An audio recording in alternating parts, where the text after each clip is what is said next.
Tumepata bahati ya kuwasilisha kwa Mheshimiwa Rais majadiliano ya kimkakati zaidi yaliyofanyika tukiwa na mwenyekiti wa Lifezone Metals ambayo ni listed company kwenye soko la New York. Lakini pili ndio wamiliki wa Kabanganiko kampuni ambayo pia tumeingia nayo bia kwenye mradi wa Tembo Nickel, lakini wote ni mradi wa kuvuna nickel kule upande wa magharibi wa Tanzania. Huu ni mradi mkubwa sana, ni mradi wa kimkakati, na Tanzania tuna bahati kwamba tuna nickel ya kiwango cha juu zaidi ambayo ina thamani kubwa, wanaita nickel sulfide.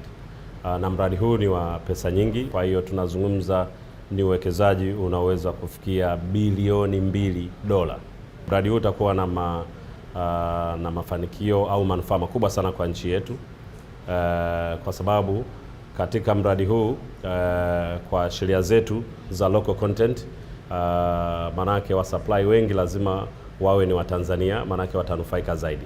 Lakini pili, serikali itanufaika zaidi na kodi na itanufaika pia na magawio ya faida kutokana na share au hisa tulizo nazo.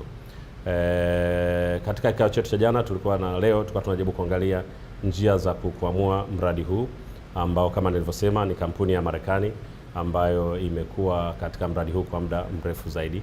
Na katika njia hizo ilikuwa ni kuangalia tunafanyaje kwa njia ya haraka kuhakikisha kwamba mradi unaanza, especially kwenye issue nzima ya kuchakata madini hapa nchini, na kuhakikisha kwamba tuko ndani ya sheria na kila kitu. Kwa hiyo tunafikiri kwamba kuna vitu vya msingi tulivyokubaliana. Tumekubaliana mfumo wa biashara, na tunafikiri kwamba ndani ya mwezi huu na mwezi ujao tutakuwa katika hali nzuri.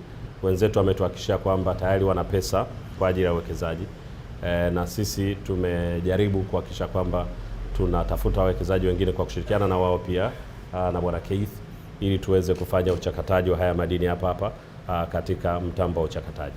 Kwa hiyo tunafikiri kama tukikamilisha mazungumzo yetu, basi mradi huu utaonekana ndani ya mwaka huu ukianza, matokeo yake na matunda yake tutayaona, na nafikiri zote hizi ni juhudi za Mheshimiwa Rais kuhakikisha kwamba miradi mikubwa itakayoenda kubadili maisha ya Watanzania, lakini pia itakayotusukuma kwenye dira 2050 inakamilika kwa haraka sana.